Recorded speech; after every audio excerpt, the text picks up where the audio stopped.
ദൈവത്തിൻ്റെ അനുഗ്രഹ ആശീർവാദങ്ങൾ നിങ്ങൾക്ക് ഏവർക്കും ഉണ്ടാകട്ടെ എന്ന പ്രാർത്ഥനയോടെ ഖുർആൻ ബൈബിൾ പഠന പരമ്പരയുടെ ഈ എപ്പിസോഡിലേക്ക് നിങ്ങൾക്ക് സ്വാഗതം.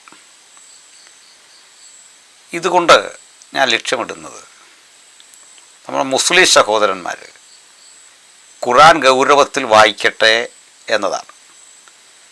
ബൈബിളും ഖുർആനും നിങ്ങൾ വായിക്കുക, വിശേഷിച്ച് ഖുർആൻ മുസ്ലിങ്ങൾ തന്നെ വായിക്കുക.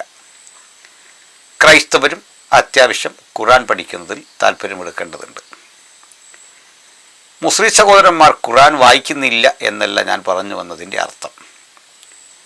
മറിച്ച് അവരുടെ പാരായണം അറബിയിലായതുകൊണ്ട് അറബിയിലെ ആശയഗതികൾ പൂർണ്ണമായി അറിഞ്ഞാവില്ല പലപ്പോഴും വായിക്കുക. നിങ്ങൾ മലയാളത്തിലോ ഇംഗ്ലീഷിലോ ഖുർആൻ പാരായണം ചെയ്യാൻ പഠിക്കണം. അത് നമ്മുടെ ഔദ്യോഗിക ഭാഷയും മാതൃഭാഷയ്ക്കാണല്ലോ.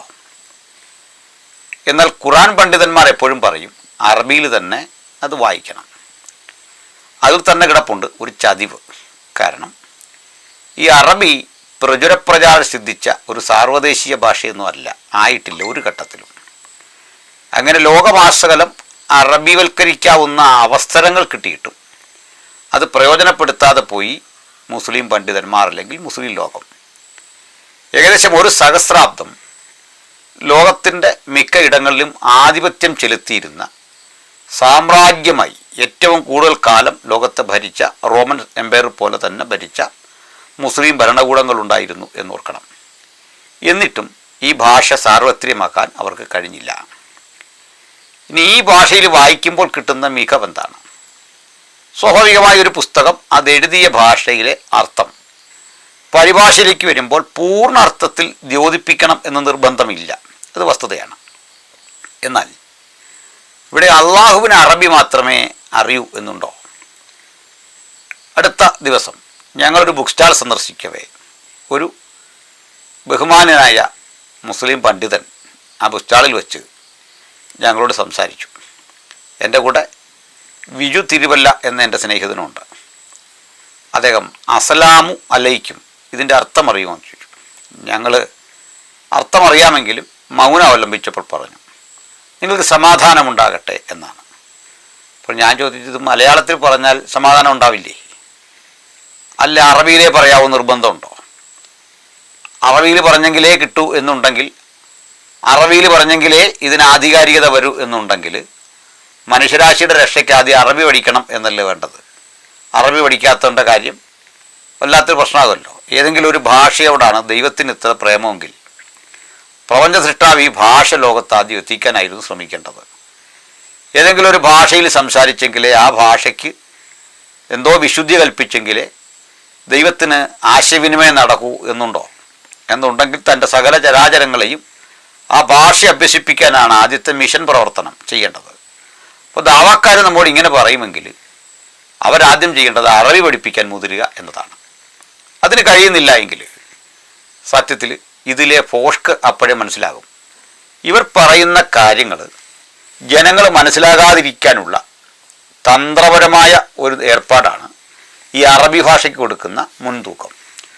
ഇത് എഴുതിയ ഭാഷയിൽ തന്നെ അത് പറയണമെന്നോ പാടണമെന്നോ ആലപിക്കണമെന്നൊക്കെയുള്ള നിഷ്കർഷ കൊണ്ടുവരുന്നത് അങ്ങനെയാണ്. മാത്രമല്ല ഇവർ തന്നെ ഇത് പരിഭാഷപ്പെടുത്തി നമുക്ക് തരുന്നുണ്ട്. എൻ്റെ പക്കൽ 8-10 ഖുർആൻ പരിഭാഷകൾ പല ഭാഷയിലുണ്ട്. മലയാളത്തിലെ തന്നെ പലതുണ്ട്. ഇംഗ്ലീഷിൽ സൗദി അറേബ്യയിൽ നിന്ന് പ്രസിദ്ധം ചെയ്ത ഖുർആൻ എൻ്റെ പക്കലുണ്ട്. അപ്പോൾ ഇതൊക്കെയാണെങ്കിലും ഈ ഖുർആൻ സംബന്ധിയായ പഠനങ്ങളിൽ മുസ്ലിം ലോകം വളരെ പിന്നിലാണ്. എന്ന് പറഞ്ഞാൽ അതിലെ പണ്ഡിതന്മാർ പഠിക്കുന്നില്ലെന്നല്ല, പണ്ഡിതന്മാരുടെ ഏറിയ സമയം അവർ കളയുന്നത് അതിലെ വൃത്തികേടുകളെ വെള്ളപൂശി ഒന്നെടുക്കാം എന്നുള്ളൊരു ശ്രമത്തിലാണ്. അനാശാസ്യങ്ങളായി പൊതുസമൂഹം കാണുന്ന കാര്യങ്ങൾ എത്രയും പവിത്രമായിട്ട് അവതരിപ്പിക്കാമോ അതിന് ചോദ്യങ്ങൾ വരാതെ ഒക്കെ ആളുകളുടെ വായടയ്ക്കുക. അതുകൊണ്ട് തന്നെ ഖുർആനിലെ അപകടം പിടിച്ച ചോദ്യങ്ങൾ വരുമ്പോൾ പറയും നിങ്ങൾ പോയി പണ്ഡിതന്മാർ പറയുന്നത് കേൾക്കുക, പിന്നെ ചോദ്യത്തിനൊന്നും അവിടെ പ്രസക്തിയില്ല. അതുകൊണ്ട് മുസ്ലിം സമൂഹം മലയാളത്തിലോ അതുപോലെ തന്നെ നിങ്ങൾക്ക് നന്നായിട്ട് അറബി അറിയാമെങ്കിൽ അറബിയിലെ അർത്ഥമൊക്കെ ഗ്രഹിക്കാൻ പ്രാപ്തി ഉണ്ടെങ്കിൽ അറബി മതി. അല്ല എങ്കിൽ നിങ്ങൾക്കറിവുള്ള ഭാഷയിലെ ആ ഖുർആൻ പഠിക്കുക, ആ ഖുർആൻ വായിക്കുക. അത് വായിക്കുമ്പോൾ സ്വാഭാവികമായിട്ട് നിങ്ങൾക്ക് സംശയം ജനിക്കുകയാണ് പതിവ്. അള്ളാഹു ആരെയെന്ന് നിങ്ങൾക്ക് ബോധ്യം വരും, അത് പഠിപ്പിച്ച മുഹമ്മദ് ആരെയെന്ന് ബോധ്യം വരും. ഹദീസുകളും മലയാളത്തിലോ ഇംഗ്ലീഷിലോ ഒക്കെ വായിക്കാനായിട്ട് ശ്രദ്ധിക്കുക. അപ്പോൾ നിങ്ങൾക്ക് കൃത്യമായി ഖുറാൻ്റെ അപകടം ബോധ്യം വരും. അപ്പോൾ ഈ പഠന പരമ്പര കൊണ്ട് ഖുറാൻ എത്രമാത്രം മനുഷ്യത്വ വിരുദ്ധവും ദൈവവചനമല്ല എന്നുമൊക്കെയാണ് നാം പഠിക്കാനായിട്ട് പോകുന്നത്. അപ്പോൾ നമ്മൾ ഖുറാനിലേക്ക് ആദ്യം ഒന്ന് എത്തി നോക്കാം. നമ്മൾ മനസ്സിലാക്കുന്നിടത്തോളം AD 609 ഒരു ഡിസംബർ 22 ഖുർആൻ്റെ ആദ്യ വചനങ്ങൾ രൂപപ്പെടുന്നതെന്നാണ് ചരിത്രം. ഈ ചരിത്രം മുഹമ്മദ് ഹിറാ ഗുഹയിൽ, വീടിനടുത്തുള്ള മലമുകളിലെ ഹിറാ ഗുഹയിൽ ഏകാന്തമായ അല്പനേരം ധ്യാനത്തിലേർപ്പെട്ടിരിക്കുന്നു. ആരോടാണ് എങ്ങനെയാണെന്ന് നമുക്കറിയില്ല. അല്ലെങ്കിൽ അദ്ദേഹം അല്പസമയം സ്വകാര്യമായി ചിലവഴിക്കുന്നു. ഈ ഘട്ടത്തിൽ ഒരു രൂപം അദ്ദേഹത്തെ ഞെരുക്കുന്നു.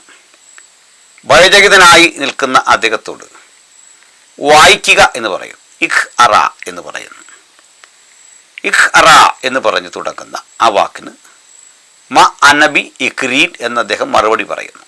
എൻ്റെ ഉച്ചാരണ കൃത്യമായിരിക്കണം എന്നില്ല കേട്ടോ. അപ്പോൾ അതുകൊണ്ട് അത് ക്ഷമിക്കണം. എൻ്റെ ഭാഷയല്ലല്ലോ അറബി. ഞാൻ അത് വളരെ വിഷമിച്ച് വായിക്കുന്ന ഒരാളാണ്. ഇംഗ്ലീഷിലോ മലയാളത്തിലോ ഉള്ള ആ ഉച്ചാരണത്തിലാണ് ഞാൻ ഇത് വിവക്ഷിക്കുന്നത്, വിശദീകരിക്കുന്നത്. അതുകൊണ്ട് തന്നെ ഖുറാനിലെ 96-ാം അധ്യായത്തിൻ്റെ ആ അധ്യായം തന്നെയാണ് ആദ്യമായി അവതരിപ്പിക്കപ്പെട്ടത് എന്നാണ് ചരിത്രം. അങ്ങനെ ഈ കണ്ട വ്യക്തി ആരാണെന്നോ എന്താണെന്നോ ഒന്നും അറിയാതെ മുഹമ്മദ് ഖദീജയുടെ അരികിലേക്ക് വരുന്നു. ഖദീജ അദ്ദേഹത്തിൻ്റെ ഭാര്യയാണ്. 40 വയസ്സ് മുഹമ്മദിന് അന്ന് പ്രായമുണ്ട്. അവിടെ നിന്ന് 23 വർഷങ്ങളാണ് മുഹമ്മദ് മുമ്പോട്ട് ജീവിച്ചിരുന്നത്. അപ്പോൾ നബൂവത്ത് അഥവാ പ്രവാചക ലബ്ധി അന്നാണ് ലഭിക്കുന്നത്. ഒരു ഡിസംബർ 22, 609 AD ഈ ഘട്ടത്തിലാണ്. ഖദീജയോട് അദ്ദേഹം അനുഭവിച്ച ആ വ്യഥകളെപ്പറ്റി പറയുന്നു. ഒരു രൂപം തന്നെ ഞെരുക്കുന്നതിനെപ്പറ്റി പറയുന്നു. ഖദീജ എല്ലാം കേട്ട് മനസ്സിലാക്കുന്നു. ഈ രൂപം കണ്ട മുഹമ്മദ് ഭയചകിതനായി വന്ന് ഖദീജയോട് പറയുന്നത് സമുലൂനി സമുലൂനി, എന്നെ പുതപ്പിട്ട് മൂടുക. ഭയചകിതനായിപ്പോയി. അപ്പോൾ പുതച്ചു മൂടി അദ്ദേഹം കിടക്കുകയാണ്. ഈ ഘട്ടത്തിൽ ഖദീജ പറയുകയാണ്, അങ്ങയുടെ നാഥൻ അങ്ങയോട് ഒന്നും മോശമായിട്ട് പെരുമാറില്ല. കാരണം അങ്ങ് ദയാലുവാണ്, അനീതി പ്രവർത്തിക്കുന്ന ആളൊന്നുമല്ല, പേടിക്കൊന്നും വേണ്ട. വളരെ പക്വമതിയായ ഒരു അമ്മയെപ്പോലെ അല്ലെങ്കിൽ സ്നേഹനിധിയായൊരു ഭാര്യയായി തന്നെ ആ സ്ത്രീയെ മുഹമ്മദിനെ ആശ്വസിപ്പിക്കുകയാണ്. കാരണം അവർക്ക് മുഹമ്മദിനോട് വലിയ സ്നേഹവും മുഹമ്മദിന് അവരോട് വലിയ കാര്യമാണ്. തീർച്ചയായിട്ടും നല്ലതാണത്. ആ ഉചിതമായ ആ ബന്ധത്തിൽ അവരാശ്വസിപ്പിക്കുന്നു. പക്ഷെ ഇവിടെ തന്നെ ഒരു വലിയ പ്രശ്നം ഉടലെടുക്കുകയാണ്. ഒന്നല്ല, നിരവധി പ്രശ്നങ്ങൾ. ഖുറാൻ്റെ ആദ്യ അവതരണം തന്നെ പാളിപ്പോയി എന്ന് ഞാനിതിനു മുമ്പ് ഹാരിസ് മദനിയുമായി നടത്തിയ ഒരു സംവാദം നിങ്ങൾ കേട്ട് കാണും. താമസമിന ഹാരിസ് മദനിയായിട്ട് മറ്റൊരു സ്റ്റേജ് സംവാദം വരുന്നുണ്ടെന്നാണ് എൻ്റെ അറിവ്. ഏതായാലും അവിടേക്ക് മുമ്പ് പറയട്ടെ. ഈ ഘട്ടത്തിൽ വരുന്ന ആദ്യത്തെ പ്രശ്നം, ഇവിടെ നിന്ന് ഇദ്ദേഹം കണ്ടത് ഒരു മലക്കിനെയാണ്. മലക്കെന്ന് വെച്ചാൽ മാലാഖ, ഒരു ദൂതൻ എന്നാണ് അനുമാനം. അദ്ദേഹത്തിനില്ല അനുമാനം. ഖദീജ അദ്ദേഹത്തെയും കൊണ്ട് തൻ്റെ കസിനായിട്ടുള്ള വറക്കത്ത് ഇബ്നു നൗഫലിൻ്റെ പുത്രനായ ബറക്കയുടെ അടുത്ത് പോകുകയാണ്. ബറക്കയുടെ ജോലി ഇഞ്ചീൽ അറബിയിലേക്ക് പരിഭാഷപ്പെടുത്തുക. എന്താണ് ഇഞ്ചീൽ? ഇഞ്ചീൽ എന്നത് അവരുടെ ഈസാ നബി എന്ന കഥാപാത്രത്തിന് അള്ളാഹു കൊടുത്ത ഏതോ ഒരു കിതാബാണ്. നമുക്കറിയില്ല അതേപ്പറ്റി. അവരാണത് പറയുന്നത്. എന്താണ് ഇഞ്ചീൽ എനിക്കറിയില്ല. അപ്പോൾ ഇഞ്ചീൽ എന്താണെന്ന് അവർക്ക് പറയാൻ പറ്റുമെന്ന് എനിക്ക് തോന്നുന്നില്ല. ഏതായാലും ഇഞ്ചീൽ പരിഭാഷപ്പെടുത്തുന്ന ഈ മനുഷ്യൻ്റെ അരികിൽ ഈ വ്യഥകൾ പങ്കിടുന്നു. അതിനിടയ്ക്ക് വന്നത് ദൂതനോ എന്നറിയാൻ ഖദീജ നടത്തുന്ന ചില ശ്രമങ്ങളുണ്ട്. അത് ഞാനിപ്പോൾ പറയുന്നില്ല. പല ചർച്ചകളിൽ അത് വന്നിട്ടുള്ളതുണ്ട്. ഏതായാലും കാര്യങ്ങളൊക്കെ കേട്ടു. ഈ ബറക്കത്ത് ഇബ്നു നൗഫലാണ് പറഞ്ഞു കൊടുക്കുന്നത്, നീ കണ്ടത് ഒരു ദൂതനെയാണ്. നീ ആ ദൂതനാൽ പ്രചോദിതനായിട്ട് കിട്ടിയ ആലോചനകളും വെളിപ്പാടും ലോകത്തിന് അറിയിച്ച് ഒരു പ്രവാചകനായി മാറാൻ അധികം താമസമില്ല. അപ്പോൾ നിൻ്റെ സമുദായം നിന്നെ ഉപേക്ഷിക്കും. ആ ഘട്ടത്തിൽ ബറക്കത്ത് ഇബ്നു നൗഫലായ അദ്ദേഹം ജീവിച്ചിരുന്നാൽ അദ്ദേഹം ഇദ്ദേഹത്തെ അനുഗമിക്കും. ഏതായാലും ബറക്ക അധികം നാൾ ജീവിച്ചിരുന്നില്ല. അപ്പോൾ ഈ ബറക്ക പറഞ്ഞത് കേട്ടാണ് മുഹമ്മദ് സത്യത്തിൽ അദ്ദേഹത്തിൻ്റെ ഈ കണ്ട കാഴ്ചയോട് ബന്ധപ്പെട്ട് ഒരു നിഗമനത്തിലെത്തുന്നത്. ഇവിടുത്തെ പാളിച്ചകൾ എന്തൊക്കെയാണ്? അന്ത്യപ്രവാചകനായി മുഹമ്മദിനെ അവതരിപ്പിക്കുന്നു. അന്ത്യപ്രവാചകൻ കണ്ട കാഴ്ച ഒരു മലക്കിൻ്റെതാണെന്ന് അദ്ദേഹത്തിന് ഉറപ്പില്ല. അത് ഈ മലക്കിനെ കണ്ടു എന്ന് യാതൊരുവിധ ഉറപ്പുമില്ലാത്ത ഒരു ക്രൈസ്തവൻ എന്ന് പറയുന്ന ആൾ, അദ്ദേഹമാണ് ഇത് പറഞ്ഞു കൊടുക്കുന്നത്. അപ്പോൾ അന്ത്യപ്രവാചകൻ ബറക്കത്ത് ഇബ്നു നൗഫലാകുമോ? കാരണം മുഹമ്മദിന് ശേഷം ഒരാളില്ലെന്നാണ് ഇസ്ലാമിക കാഴ്ചപ്പാട്. മുഹമ്മദ് അത് പറയുന്നു. അങ്ങനെയെങ്കിൽ ഈ ബറക്കത്ത് ഇബ്നു നൗഫൽ വേണോ ഇദ്ദേഹത്തെ പ്രവാചകനാക്കാൻ? പാടില്ല. എന്നാൽ പിന്നീട് അദ്ദേഹം പ്രവാചകനാണെന്നോ അള്ളാഹു പറഞ്ഞെന്നോ ആകാശഭൂമികൾക്കിടയിൽ ഒരു പീഠത്തിലിരിക്കുന്ന കണ്ടു എന്നൊക്കെ പറയുന്നുണ്ട്. പക്ഷെ തുടക്കം പറയുന്നത് അതിൻ്റെ വെരി ബിഗിനിങ് തെറ്റിപ്പോയിരിക്കുന്നു, യാതൊരു അടിസ്ഥാനവും ഇല്ലാതെ പോയിരിക്കുന്നു. അപ്പോൾ ഭാര്യ വീട്ടുകാർ പ്രവാചകനാക്കിയ ആദ്യത്തെ ആളാണ് മുഹമ്മദ്. വാസ്തവത്തിൽ സ്വന്തമായി തോന്നുന്നില്ല അദ്ദേഹം പ്രവാചകനാണെന്ന്. ആ വന്ന രൂപത്തോട് പോലും താങ്കൾ ആരാണെന്ന് ചോദിക്കുന്നില്ല, ഭയം തട്ടി. അപ്പോൾ ഇത് ഞാൻ ബഹുമാനപ്പെട്ട ഹാരിസ്മദിനിയോട് സംസാരിക്കുന്ന വേളയിൽ ചോദിച്ചു, ഇത് ബറക്കത്ത് ഇബ്നു നൗഫൽ പറഞ്ഞതിനപ്പുറത്ത് തെളിവെന്താ? ഈ ബറക്കത്ത് ഇബ്നു നൗഫൽ ഇതിനു മുമ്പ് മലക്കിനെ കണ്ടിട്ടുണ്ടോ? അല്ലെങ്കിൽ ഖദീജ കണ്ടിട്ടുണ്ടോ? കണ്ട മലക്ക് ജിബ്രീൽ തന്നെയാണെന്ന് ഇവർക്കുറപ്പുണ്ടോ? ഇനി ജിബ്രീലിനെ ബറക്കത്ത് ഇബ്നു നൗഫൽ കണ്ടെന്ന് വെക്കുക, അല്ലെങ്കിൽ ഒരു മാലാഖയെ കണ്ടെന്ന് വെക്കുക. ആ കണ്ട കാഴ്ചയും മുഹമ്മദ് കണ്ട കാഴ്ചയും ഒരേ കാഴ്ചയാണെന്ന് എങ്ങനെയാണ് ഉറപ്പിക്കുക? അദ്ദേഹം പറയുന്നത്, പിന്നീട് ആയിഷ പറയുന്നുണ്ട്, നല്ല തണുത്ത രാത്രിയിൽ പോലും, മഞ്ഞ് ഉള്ള രാത്രിയിൽ പോലും പ്രവാചകൻ്റെ മുഖം വീർത്തിരിക്കുന്നതായിട്ട് ആയിഷ കണ്ടു ഈ ദൂത സാന്നിധ്യം. അപ്പോൾ 13 കൊല്ലം കഴിഞ്ഞാണ് ആയിഷ വരുന്നതെന്ന് ഓർക്കണം, ഖദീജ മരിച്ചിട്ട്. അത്രയും കൊല്ലം സ്ഥിര ശേഷം. അപ്പോൾ 13 കൊല്ലം കഴിഞ്ഞ് വരുന്ന ആയിഷ പറയുന്ന വാക്കുകൾ എങ്ങനെയാണ് ആധികാരികമാകുക? എനിക്ക് വേണ്ടത് ഖദീജ കണ്ട സന്ദർഭവും ബറക്കത്ത് ഇബ്നു നൗഫൽ ഇടപെട്ടതുമായ കാര്യമാണ്. അവിടുന്ന് 13 കൊല്ലം കഴിഞ്ഞിട്ട് ആയിഷ പറയുന്നതിനെന്തർത്ഥം? ആയിഷ പറഞ്ഞതായിട്ട് അനസോ മറ്റോ കേട്ടതായിട്ട് തലമുറകൾ കടന്ന് കേട്ട ഒരു പാരമ്പര്യത്തെയാണ് ഹദീസ് എന്ന് പറയുന്നത്. അപ്പം ഈ ഹദീസിൽ രേഖപ്പെടുത്തിയിട്ടുണ്ട് അത്രേ, വിയർപ്പ് പൊടിഞ്ഞു മുഹമ്മദിന്. വിയർപ്പ് പൊടിഞ്ഞാൽ അതുകൊണ്ട് എന്താ കാര്യം? ഈ തണുപ്പുള്ള സ്ഥലത്തും വിയർപ്പ് പൊടിയാ, വിയർപ്പുണ്ടാകും. അപ്പോൾ ഭയം ജനിച്ചാൽ ആർക്കും വിയർപ്പുണ്ടാകും. അപ്പോൾ വിയർപ്പുണ്ടാകുന്നതാണോ പ്രവാചക ലബ്ധിയുടെ തെളിവ്? ഇതിനൊന്നും മറുപടിയില്ല. അപ്പോൾ അത് പോകട്ടെ, ഒരിക്കലും അതിന് മറുപടി വരില്ല. അപ്പോൾ കേട്ടുകൊള്ളൂ, ഈ ഖുറാൻ്റെ ആദ്യ അവതരണം തന്നെ ഒരടിസ്ഥാനമില്ലാത്ത കാര്യമാണ്. ഇനി അടുത്തത്, ഈ ഖുറാൻ്റെ അവതരണത്തെപ്പറ്റി പറയുന്നതുമെല്ലാം മുഹമ്മദ് തന്നെയാണ്. മുഹമ്മദ് തന്നെ പറഞ്ഞു കേൾക്കുന്ന കൽപ്പിത കഥകളും അശാസ്ത്രീയ വചനങ്ങളും അതുപോലെ അന്നത്തെ പ്രചരിച്ചിരുന്ന കെട്ടുകഥകളും കവിതകളിൽ നിന്നുള്ള ശകലങ്ങളുമൊക്കെ ഇതിൻ്റെ അകത്തുണ്ട്. അത് നമ്മൾ പഠിച്ചു വരുമ്പോൾ അറിയാം എത്രമാത്രം ഖുറാന് അക്കാലത്തെ ചർച്ചാപരിസരങ്ങളിൽ രൂപപ്പെട്ട ആശയങ്ങളെ ഖുറാൻ എങ്ങനെ കടമെടുത്തു എന്നുള്ള കാര്യങ്ങൾ ഞാൻ തെളിവ് നിരത്തി കൃത്യം തന്നെ വിശദീകരിക്കുന്നതാണ്. ഇവിടെ കേൾക്കൂ, ഈ ഖുറാൻ അവതരിച്ച ആദ്യത്തെ സന്ദർഭം ഇതാണെന്നാണ് വെപ്പ്. അപ്പോൾ ബറക്കത്ത് ഇബ്നു നൗഫൽ പറയുന്നു, മുഹമ്മദ് അത് കേട്ട് മനസ്സിലാക്കുന്നു, മുഹമ്മദിന് തോന്നുന്നു അദ്ദേഹം പ്രവാചകനാണ്. അല്ലാതെ എന്ത് ദൈവിക ഇടപെടൽ അവിടെ ഉള്ളത്? അങ്ങനെ ദൈവം ഇടപെട്ടാൽ ബറക്കത്ത് ഇബ്നു നൗഫൽ വേണോ അദ്ദേഹത്തോട് സംസാരിക്കാൻ? വേണ്ടല്ലോ. അപ്പോൾ അല്ലെങ്കിൽ ബറക്കത്ത് ഇബ്നു നൗഫൽ ആധികാരികതയുള്ള ഒരു പ്രവാചകനോ അള്ളാഹു നിയമിച്ചാക്കിയ ഒരാളോ ആണെന്ന് ഖുറാനിലോ ഹദീസിലോ കാണണം. അങ്ങനെ കാണുന്നില്ല. ഖദീജയും ബറക്കത്ത് ഇബ്നു നൗഫലും പറഞ്ഞാൽ മുഹമ്മദ് പ്രവാചകനാവില്ല, അല്ലെങ്കിൽ അവരുടെ സാക്ഷ്യപത്രം കൊണ്ടാകുന്നത് എങ്ങനെയാണ്? അപ്പോൾ ഇതിലൊരു അടിസ്ഥാനമില്ല.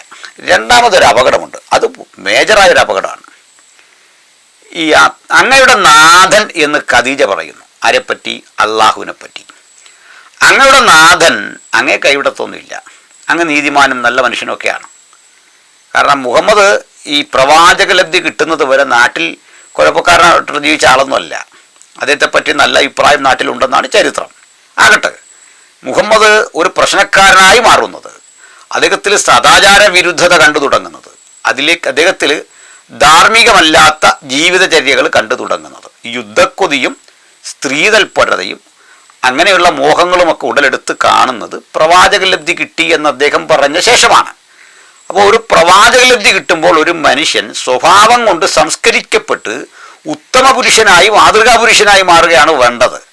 അതിനു മുമ്പുള്ള ജീവിതം ഒരാളുടെ എത്ര കുഴപ്പം പിടിച്ചതാണെങ്കിലും ദൈവാവബോധം ഒരുവനിൽ കിട്ടിക്കഴിയുമ്പോൾ അദ്ദേഹം മാന്യനാവുകയാണ് വേണ്ടത്. അതാണ് പൂർവാശ്രമത്തിൽ ഒരുവൻ എന്തായിരിക്കുന്നു എന്നത് ഘടകമല്ല. അദ്ദേഹത്തിന് ആ വെളിപ്പാട് കിട്ടിയ ശേഷമോ സന്യാസിയായ ശേഷമോ അല്ലെങ്കിൽ ആത്മീകനായ ശേഷം അദ്ദേഹം ആരായിരിക്കുന്നു എന്നതാണ് വിശകലനത്തിന് ആധാരമായിട്ടുള്ളത്. ഇവിടെ മുഹമ്മദിൻ്റെ കാര്യത്തിൽ നേരെ തിരിച്ചാണ്. അദ്ദേഹത്തിൻ്റെ ജീവിതത്തിൽ മാന്യതയുള്ളൊരു കാലമുണ്ടായിരുന്നെങ്കിൽ അത് അദ്ദേഹം പ്രവാചകനാകുന്ന 609 AD ഡിസംബർ 22 മുമ്പുള്ള ജീവിതത്തെ കുറിച്ചാണ് ഏകദേശം പറയാൻ നമ്മുടെ ലഭ്യമായ ചരിത്രത്തിൻ്റെ അടിസ്ഥാനത്തിൽ സാധിക്കുന്നത്. 609 AD ഡിസംബർ 22 എന്ന് അദ്ദേഹം മലക്കിനെ കണ്ടു എന്ന് അവകാശപ്പെടുന്നുവോ അവിടെ മുതൽ വഴിതെറ്റിപ്പോകുന്ന ഒരു മനുഷ്യനായി തന്നെ അദ്ദേഹത്തെ കാണുന്നു. ആ വഴിതെറ്റലിൻ്റെ ഇടയിൽ സംഭവിച്ച അബദ്ധത്തിൻ്റെ പേരാണ് ഖുർആൻ. അങ്ങനെ എനിക്ക് പറയാൻ പറ്റൂ. അത് കൃത്യമായിട്ട് ഞാൻ ചരിത്ര വസ്തുക്കൾ ഉപയോഗിച്ചുകൊണ്ട് തന്നെ തെളിയിക്കും. അപ്പോൾ നമുക്ക് അതിലേക്കൂടെ വരാം. ഇവിടെ അന്നത്തെ കാലത്ത് ഖദീജ വിശ്വസിച്ചിരുന്ന ഈ അള്ളാഹു, ഖദീജ പറഞ്ഞല്ലോ അങ്ങയുടെ നാഥൻ, അങ്ങയുടെ നാഥൻ എന്ന് പറയുന്ന ആ നാഥൻ ആരാണ്? അള്ളാഹു. സമ്മതിക്കാം. ഖദീജയുടെ നാഥനാകുമോ അദ്ദേഹം? ആണ്. ഖദീജയുടെ നാഥനും അള്ളാഹു തന്നെയാണ്. അപ്പോൾ ഈ അള്ളാഹു എന്ന് പറയുന്ന ആള് അന്ന് സത്യത്തിൽ ഗോത്രദേവനല്ലേ? അള്ളാഹുവിന് അന്ന് പെൺമക്കളുണ്ടല്ലോ, അങ്ങനെയാണല്ലോ വെപ്പ്. അള്ളാഹുവിന് അന്ന് ഈസാ നബി പിന്നാണ് ഉണ്ടാകുന്നത് എന്ന് പറഞ്ഞാൽ ഈസാ നബിയെ പറ്റിയുള്ള കാര്യങ്ങൾ മുഹമ്മദ് പറഞ്ഞാണ് നമ്മുടെ അറിവ്. അപ്പോൾ അവിടെ വരെയുള്ള അള്ളാഹുവിന് 3 പെൺമക്കളുണ്ട്. ജിന്നുകളുമായി ലൈംഗിക വീഴ്ചയിൽ ഏർപ്പെട്ടിട്ടുണ്ട് അള്ളാഹു. അപ്പോൾ ഇങ്ങനെയുള്ള അള്ളാഹുവിനെയാണ് ഖുറൈശികൾ ആരാധിക്കുന്നത്. ലാത്തെ ആരാധിച്ചിട്ടുണ്ട്, മനാത്തെ ആരാധിക്കുന്നവരുണ്ട്. മുഹമ്മദ് ഈ മക്കയുമായി ബന്ധപ്പെട്ടുള്ള ആചാരങ്ങളിൽ പങ്കെടുത്തിട്ടുണ്ട്. അങ്ങനെ പങ്കെടുക്കുന്ന ഘട്ടത്തിലാണ് അങ്ങയുടെ നാഥൻ എന്ന് പറയുന്നത്. അപ്പോൾ നിങ്ങൾ പറയൂ, വാസ്തവത്തിൽ എത്ര നാൾ കഴിഞ്ഞ ഈ ലാത്തയും മനാത്തയും ഒന്നും ഈ കൂടെ ഇല്ല എന്ന് പറഞ്ഞ് മുക്തനാക്കിയെടുക്കുന്ന അള്ളാഹുവിനെ അന്നത്തെ കാലത്തൊന്നും ഈ ലാ ഇലാഹ ഇല്ലല്ലോ എന്നുമില്ല. അപ്പോൾ ആ കാര്യമൊന്നും പറയുന്നില്ല. അള്ളാഹു അല്ലാതെ മറ്റാരും ഇല്ലെന്നൊന്നും പറഞ്ഞില്ല. അപ്പോൾ ആദ്യം കേൾക്കുന്ന തന്നെ എന്താണ്? ആ കേൾക്കുന്ന ശബ്ദത്തിൽ അള്ളാഹുവിനെ കുറിച്ചുള്ള പരാമർശമുണ്ട്. പക്ഷെങ്കിൽ നിന്നെ സൃഷ്ടിച്ച നാഥൻ എന്ന് അല്ലെ അങ്ങയുടെ നാഥൻ എന്ന് പറയുന്ന സമയത്ത് ഈ ഏകദൈവമെന്ന ബോധം മുഹമ്മദിലില്ല, ഖദീജയിലില്ല. ഖദീജയിലും മുഹമ്മദിലും ഇല്ലെന്ന് മാത്രമല്ല, അന്ന് അദ്ദേഹം ഖുറൈശി ദേവനാണ്. ഈ ഖുറൈശി ദേവന് മാറ്റം വരുന്നത് കാലമേറെ കഴിഞ്ഞാണ്, വർഷങ്ങൾ കഴിഞ്ഞാണ് ഈ ഒരു നിലയിലെ പ്രബോധനത്തിലേക്ക് അദ്ദേഹം ഡെവലപ്പ് ചെയ്യപ്പെടുന്നത്. അപ്പോൾ ഈ ഘട്ടത്തിൽ അദ്ദേഹം ആരാധിച്ചു പോന്നിരുന്നത് ഖുറൈശി ജീവിത ചിന്തകളും അദ്ദേഹം അത്തരം ദേവീദേവ സങ്കല്പങ്ങളിലുമൊക്കെ തന്നെ അഭിരമിച്ച ആ ഗോത്രചിന്തയുടെ തുടർച്ചയാണ് മുഹമ്മദിൻ്റെ ജീവിതവും.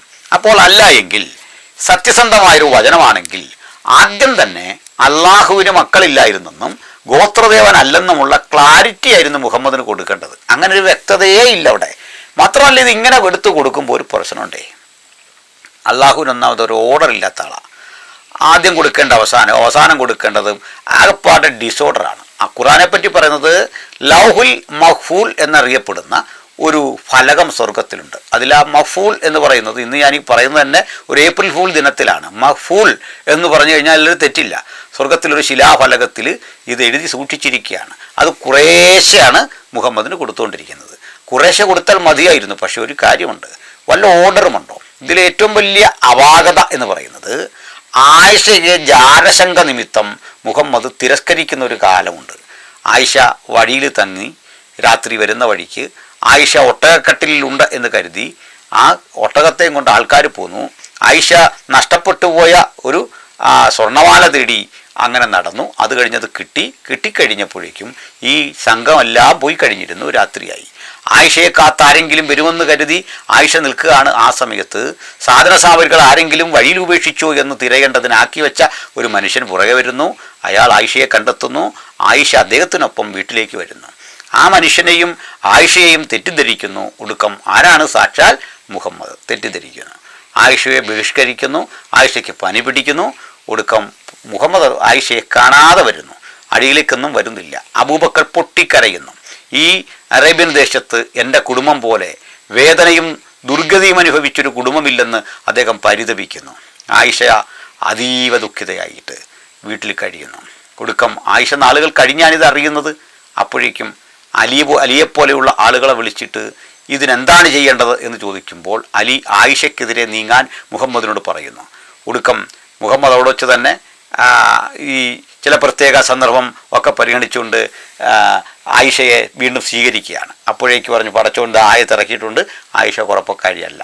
പടച്ചവനെ ഈ ആയത്തൊരു മാസം മുമ്പ് ഇറക്കിയിരുന്നെങ്കിൽ ഈ പാവമ്പെണ്ണിനെ സംശയിക്കുമായിരുന്നു. അതാ പടച്ചവൻ ഇക്കാര്യത്തിൽ യാതൊരു വിധത്തിലും ഒരു കൃത്യത പുലർത്തി കാണുന്നില്ല. കൃത്യമായിട്ട് ഇത് കൊടുത്തിരുന്നെങ്കിൽ ഇത്രയും ടെൻഷനും വേദനയൊക്കെ ഒരു പാവം കൊച്ചുകുട്ടി, അത് മുഹമ്മദിൻ്റെ മകളേക്കാൾ ചെറിയ കുട്ടി, മുഹമ്മദിൻ്റെ മകളായ ഫാത്തിമയേക്കാൾ 3 വയസ്സ് താഴെയുള്ള കുട്ടി, അപ്പോൾ ആ കുട്ടിയോട് ജാരശങ്ക തോന്നിയിട്ട് അവളെ സംശയിച്ച് ഉപേക്ഷിച്ച് വീണ്ടും സ്വീകരിക്കുകയാണ്. പൂർണ്ണമായൊരു ഉപേക്ഷണമല്ല, തിരസ്കരണം, ഒരു ബഹിഷ്കരണം ഇത് നടത്തുകയാണ്. അപ്പോൾ ഖുർആൻ്റെ അവതരണത്തിലെല്ലാം ഇത്തരം കൈപ്പിഴ അള്ളാഹുവിന് ഒത്തിരി പറ്റി. ഇത്രയും പറയാൻ കാരണം തരണ്ടേ, ഖുർആൻ എന്ന് പറഞ്ഞാൽ ഉമ്മുൽ കിതാബാണ്. ഉമ്മുൽ കിതാബ്, ഉമ്മ എന്ന് പറഞ്ഞ ആ പദത്തിൻ്റെ അർത്ഥം പ്രാമാണ്യമായുള്ളത്, മാർമികമായുള്ളത് എന്നൊക്കെയാണ്. വളരെ മാർമിക സത്യങ്ങളുടെ കലവറ. അത് ക്രോഡീകരിക്കാനുള്ള ഉത്തരവാദിത്വവും കൊടുക്കാനും വായിക്കാനുള്ള ഉത്തരവാദിത്വം നമുക്കത്രേ എന്ന് വലിയ ചങ്കുറ്റത്തോടെ പറയുന്ന അള്ളാഹു ഇക്കാര്യത്തിൽ കാണിച്ചത് ഒരു വല്ലാത്ത സ്ത്രീവിരുദ്ധതയാണ് എന്ന് പറയാതെ വയ്യ. ഒപ്പം മനുഷ്യത്വ വിരുദ്ധതയാണ്. ഒരു കൊച്ചു കുട്ടിയോടാണ് ഇത്തരത്തിൽ പെരുമാറുന്നത് എന്ന് നോക്കണം.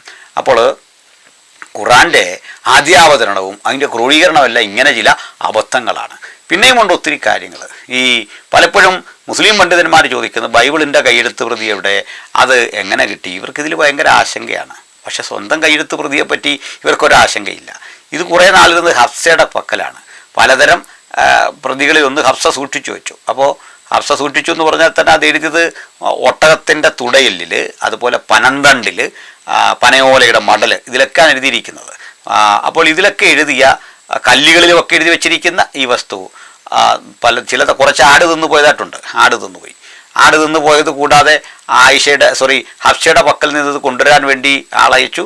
ഒടുക്കം ഇതെല്ലാം നോക്കിയാണ് ഉസ്മാൻ ഇത് പകർത്തി എഴുതുന്നത്. ഉസ്മാൻ പകർത്തി എഴുതി കുറേ നാൾ കഴിയുമ്പോൾ ഈ മദീനയിലെ ഗവർണറായ മർവൻ ഇത് ആവശ്യപ്പെടുന്നുണ്ട്. ഹഫ്സയോട്ട് കൊടുക്കുന്നില്ല. ഹഫ്സ മരിച്ചു കഴിഞ്ഞിട്ട് ഇത് മാർവൻ വന്നിട്ട് അബ്ദുല്ല ഇബ്നു ഉമർ എന്ന മനുഷ്യൻ, അതായത് ഹഫ്സയുടെ ബ്രദറിൻ്റെ പക്കൽ നിന്ന് ഇത് പിടിച്ചു മേടിക്കുന്നുണ്ട്, ബലമായി പിടിച്ചു മേടിക്കുന്നുണ്ട്. ഉമറിൻ്റെ മകനാണല്ലോ, ഉമറിൻ്റെ മകളാണ് ഹഫ്സ.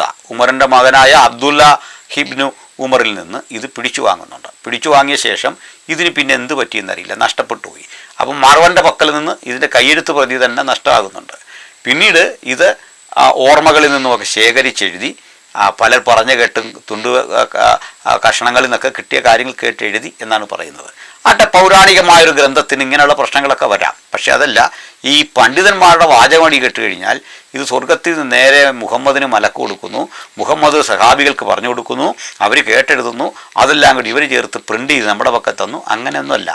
ചരിത്രപരമായിട്ട് ഏറ്റവും തെറ്റുകൾ കടന്നുകൂടിയിട്ടുള്ള പുസ്തകം, ലോകത്തിലെ തന്നെ മതഗ്രന്ഥം, അത് ഖുർആൻ തന്നെയാണ്. കാരണം ചരിത്രപരമായിട്ടൊരു നീതിയും അത് പുലർത്തുന്നില്ല എന്നുള്ളതാണ്. ശാസ്ത്രീയമായിട്ടതിൽ അബദ്ധങ്ങൾ മാത്രമാണ്. ഇനി സദാചാരപരമായൊരു സന്ദേശം ഖുർആൻ നൽകുന്നുണ്ടോ എന്ന് ചോദിച്ചാൽ അത് കുറെ പ്രസംഗങ്ങളിൽ എവിടേക്കോ സദാചാരപരമായ വാക്കുകൾ ഉണ്ടായേക്കാം. പക്ഷേ ഖുർആനിൽ അങ്ങേയറ്റം മുഹമ്മദിന് വേണ്ടി മുഹമ്മദിനാൽ രൂപപ്പെട്ട മുഹമ്മദിൻ്റെ ചിന്തകളുടെ സമാഹാരമാണ് ഖുർആൻ. അതിൽ മുഹമ്മദിൻ്റെ സുഖം, മുഹമ്മദിൻ്റെ സന്തോഷം, അദ്ദേഹത്തിൻ്റെ കല്യാണം, അദ്ദേഹത്തിന് വേണ്ട വിധത്തിൽ ഇഷ്ടപ്പെട്ട കാര്യങ്ങൾ ഇറക്കിക്കൊടുക്കുന്ന അള്ളാഹു, അല്ലാതെ മനുഷ്യനിതി കൊണ്ട് കാര്യമൊന്നുമില്ല. അതിൻ്റെ കാരണം നിങ്ങളിനി എത്ര ഖുർആൻ വായിച്ചാലും പഠിച്ചാലും നിങ്ങൾ കൺവേർട്ട് ചെയ്താലും ഇല്ലെങ്കിലും നിങ്ങളുടെ വിധി അള്ളാഹു നിശ്ചയിച്ചു കഴിഞ്ഞിരിക്കുകയാണ്. അപ്പോൾ നിങ്ങൾ എങ്ങനെ ജീവിച്ചാലും പ്രശ്നമില്ല. നിങ്ങൾ സ്വർഗത്തിൽ പോകണോ വേണ്ടയോ എന്ന് അള്ളാഹു മുൻകൂട്ടി നിശ്ചയിച്ചിരിക്കുകയാണ്. അപ്പോൾ സകല മതകർമ്മങ്ങളും ഇവിടെ അപ്രസക്തമാകുക. നിങ്ങൾ എന്തിനാണ് ഈ ദാവാപ്രവർത്തനം നടത്തുന്നത്? നിങ്ങൾ ഇത്രയും ബുദ്ധിമുട്ടി മനുഷ്യരെ കൊല്ലുന്നത് എന്തിനാണ്? നിങ്ങൾ അസഹിഷ്ണുതയോടെ മറ്റുള്ളവരെ പോരാടുന്നത് എന്തിനാണ്? നിങ്ങൾ എന്തിനാണ് സംവാദം നടത്തുന്നത്? കാരണം നിങ്ങൾക്കുറപ്പില്ല നിങ്ങൾ സ്വർഗത്തിൽ പോകുന്ന, നിങ്ങൾക്കുറപ്പില്ല കാര്യം. അതുപോലെ തന്നെ നിങ്ങൾക്ക് ആര് പോകുമെന്നും ഉറപ്പില്ല. നിങ്ങൾ എന്നെ വിളിക്കുക ഇസ്ലാമിലേക്ക്. അപ്പം ഞാൻ ചോദിക്കുന്നു, ഞാൻ ഇസ്ലാമിനെ സ്വീകരിച്ചാൽ എനിക്ക് സ്വർഗ്ഗം ഉറപ്പുണ്ടോ? ഒരുറപ്പും തരാൻ നിങ്ങൾക്കാവില്ല. കാരണം അതൊക്കെ അള്ളാഹു ഇഷ്ടപ്പെട്ടവർക്ക് കൊടുക്കുന്നു, അള്ളാഹുവിന് താല്പര്യമില്ലാത്തവർക്ക് നരകവും കൊടുക്കുന്നു. അപ്പോൾ ഇസ്ലാമിലെ ഏറ്റവും വലിയ അബദ്ധം എന്ന് പറയുന്നത് ഈ പറയപ്പെട്ട അള്ളാഹുവിൻ്റെ ഇത്തരത്തിലൊരു തീരുമാനമാണ്. അങ്ങനെ യാതൊരു സെൻസിബിലിറ്റി ഇല്ലാത്ത അള്ളാഹുവിൻ്റെ വാക്കുകളാണ് ഖുറാനെങ്കിൽ അള്ളാഹു തന്നെ തെറ്റിപ്പോയിരിക്കുന്നു, ഖുറാനും തെറ്റിപ്പോയിരിക്കുന്നു. അപ്പോൾ ഇന്ന് നമ്മൾ പഠിച്ച കാര്യങ്ങളുടെ സംക്ഷിപ്തത്തെ ഞാൻ പറയാം. AD 609 ഡിസംബർ മാസം 22 ഖുറാനിലെ ആദ്യ വചനം അവതരിച്ചു എന്ന് കരുതുന്നു. അങ്ങനെ ഖുറാൻ ആദ്യ അവതരണം 96-ാം അധ്യായത്തിൻ്റെ 96-ാം അധ്യായമാണ്. അപ്പോൾ ഇത് തന്നെ വായിക്കുക എന്ന് പറഞ്ഞാണ് തുടങ്ങുന്നത്. പേന കൊണ്ട് നിന്നെ എഴുതാൻ പഠിപ്പിച്ച നിൻ്റെ നാഥൻ്റെ നാമത്തിൽ വായിക്കുക, നിൻ്റെ നാഥൻ അത്യുദാരനാകുന്നു എന്നൊക്കെ പറഞ്ഞാണ് എഴുതുന്നത്. ഈ കാര്യമാണ് മുഹമ്മദ് ആദ്യം കേൾക്കുന്നത്. ഇത് കേട്ട മുഹമ്മദ് നടുങ്ങുന്നു. ഭാര്യയുടെ അടുത്ത് ഖദീജയുടെ അരികിൽ വന്നിട്ട് ഈ സങ്കടം പറയുന്നു. പുതപ്പിട്ട് മൂടി പുതച്ചു കിടക്കുന്നു. ഖദീജ കസിൻ്റെ അടുത്ത് കൊണ്ടുപോകുന്നു. അപ്പോൾ കസിൻ പ്രവാചകനാക്കി തിരിച്ചുവിടുന്നു. അന്നു മുതൽ മനുഷ്യരാശിയെ വഴിതെറ്റിക്കുന്ന വിധത്തിലുള്ള വാക്കുകളും ചിന്തകളും കൊണ്ട് മുഹമ്മദ് ഒരു പുതിയ മതം രൂപപ്പെടുത്തിക്കൊണ്ട് ഖുറൈശികളുടെ നടുവിൽ വ്യാപൃതനാകുന്നു. ഖുറൈശികൾ ആദ്യം എതിർക്കുന്നു. ആ എതിർക്കുന്നവരോട് തിരിച്ചടിക്കാൻ കെൽപ്പില്ലാത്ത മുഹമ്മദ് സംയമനവും വിട്ടുവീഴ്ചയൊക്കെ ചെയ്യുന്നു. ഒടുക്കം കരുത്തനായിട്ട് അദ്ദേഹം മദീനയിലേക്ക് പോകുന്നു. കരുത്തനായി മടങ്ങി വന്നിട്ട് ഈ മക്കയിൽ അക്രമം അഴിച്ചുവിടുന്നു, അവിടെ പിടിക്കുന്നു. ഇതൊക്കെ ഇസ്ലാമിൻ്റെ ചരിത്രവും ഖുറാൻ്റെ ചരിത്രവുമാണ്. അപ്പോൾ ഖുറാൻ 114 അധ്യായങ്ങളുള്ള 6666 ആയത്തെന്നാണ്. അതിനൊന്നും തെളിവില്ല.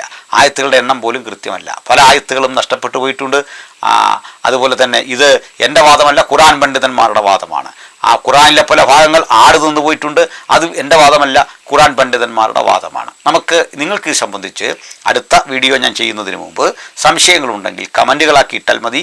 ആ കമൻറ്റുകൾ വായിച്ചനന്തരം അവ കൂടി ചേർത്തുകൊണ്ട് ഞാൻ അടുത്ത വീഡിയോയിൽ മറുപടി പറയുന്നതാണ്. ഏതായാലും ഖുറാൻ സംബന്ധിയായിട്ട് നിങ്ങൾക്ക് പഠിക്കാൻ ഈ കാണിക്കുന്ന മനസ്സിന് നന്ദി. ഇത് സകല മുസ്ലിങ്ങളും കാണണം, പഠിക്കണം, നിങ്ങളുടെ സംശയങ്ങൾ ചോദിക്കണം. ക്രൈസ്തവരും പഠിക്കണം, മനസ്സിലാക്കണം. എന്നിട്ട് നിങ്ങളിത് ബൈബിളുമായി താരതമ്യം ചെയ്യണം. അങ്ങനെ ബൈബിളും ഖുറാനും പഠിക്കാൻ നിങ്ങൾക്കിത് വഴിയാകട്ടെ.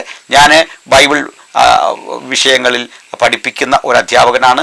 എന്നാൽ ഖുറാനിലേക്ക് തിരിഞ്ഞ് ഇങ്ങനൊരു ക്ലാസ് എടുക്കേണ്ടി വരുന്നത് അതിലെ അബദ്ധങ്ങൾ ലോകത്തെ പറഞ്ഞ് മനസ്സിലാക്കേണ്ടതുണ്ട്. വിശേഷിച്ച് മുസ്ലിങ്ങളെ അവർ തെറ്റിദ്ധരിച്ചിരിക്കുന്നു. ഇതെന്തോ ദൈവവചനമാണ്, ശ്രേഷ്ഠനായൊരു മനുഷ്യനിലൂടെയാണ് ഇത് പുറം ലോകം അറിയുന്നത്. ഒന്നുമല്ല, ദൈവവചനമല്ലെന്ന് മാത്രമല്ല, ദൈവവചനമാകാൻ പാകത്തിനുള്ള ഒരു യോഗ്യതയും ഖുറാനില്ല. അത് അവതരിപ്പിക്കപ്പെട്ട മുഹമ്മദ് ആകട്ടെ യാതൊരു തരത്തിലും മനുഷ്യരാശിക്ക് മാതൃകാ പുരുഷനല്ല. ഉണ്ടെങ്കിൽ ഇവർ പറഞ്ഞാൽ മതി, അതിനിതുവരെയും കഴിയുന്നില്ല.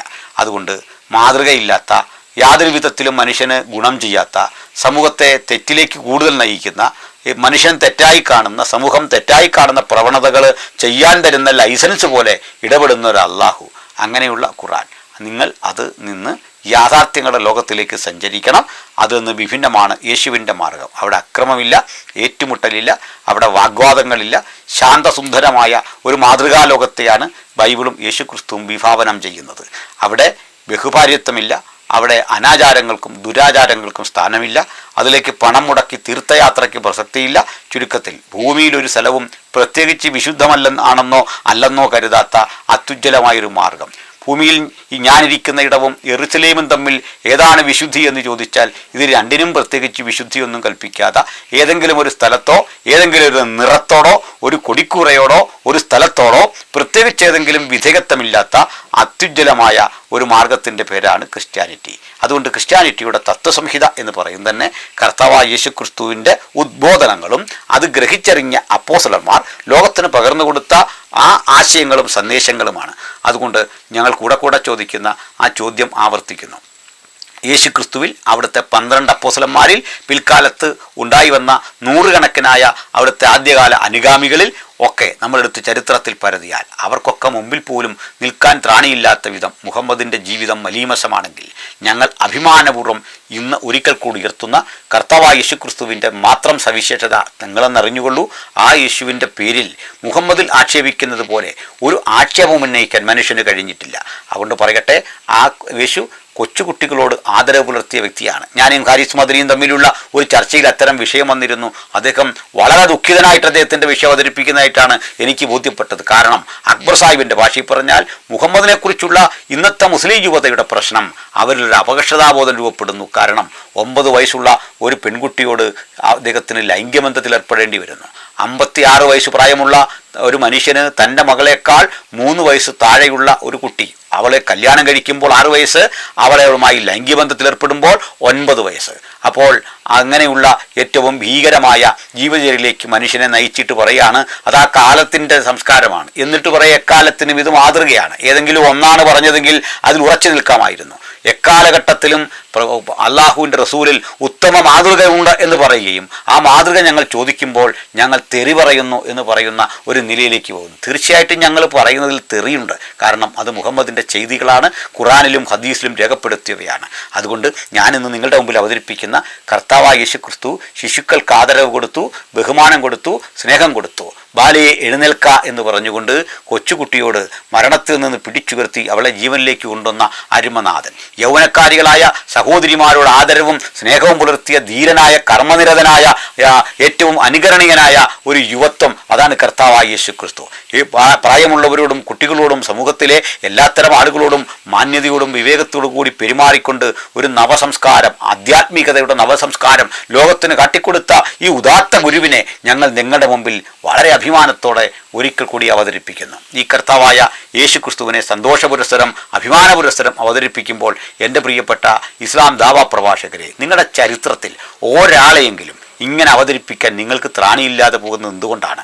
സദാചാരപരമായ ഒരു ജീവിതബോധത്തെ, ഉയർന്ന ധാർമ്മികതയെ അങ്ങനെ തൻ്റെ ഹൃദയത്തോട് ചേർത്ത് പിടിച്ച ഒരു മഹാരഥനെയും നിങ്ങളുടെ ചരിത്രത്തിൽ കണ്ടുകിട്ടാതെ പോകുന്നതാണ് ആ മാർഗത്തിൻ്റെ ശാപമെങ്കിൽ, ഇതാ പാപഭംഗിലമായ ആ ഇരുട്ടിൻ്റെ മാർഗം വിട്ട് ഞാൻ തന്ന വഴിയും സത്യവും ജീവനവും നരളിയ യേശുക്രിസ്തുവിൻ്റെ പാത അനുഗമിക്കുവാൻ ഈ പഠനം നിങ്ങൾക്ക് അവസരമൊരുക്കട്ടെ. നിങ്ങളുടെ കണ്ണുകളിൽ ആ വെളിച്ചത്തിൻ്റെ ജ്വലനം ഒന്നുകൂടി വ്യാപരിക്കട്ടെ. ഞാൻ തന്നെ വഴിയും സത്യവും ജീവനും എന്ന് ഉറപ്പിച്ചു പറഞ്ഞ ആ കർത്താവായ യേശുക്രിസ്തുവും അവിടെ നൽകുന്ന അധ്യാപനവും നമുക്ക് പാതയ്ക്ക് ദീപമായി, കാലുകൾക്ക് പ്രകാശമായി, കണ്ണുകൾക്ക് കൂടുതൽ കൂടുതൽ ജ്വലനാത്മകമായ അനുഭവമായി, ഹൃദയത്തിന് ആശ്വാസമായി ഒരിക്കൽ കൂടി ഭവിക്കുവാൻ അത്യുന്നതൻ കൃപ നൽകട്ടെ. ക്രിസ്തു സാന്നിധ്യം നിങ്ങൾക്ക് പുത്തൻ വെളിപ്പാടാകട്ടെ, അത് പുതിയ പ്രചോദനമാകട്ടെ എന്ന് പ്രാർത്ഥിച്ച് നമ്മൾ ഈ എപ്പിസോഡ് പര്യവസാനിപ്പിക്കുന്നു. നന്ദി, നമസ്കാരം.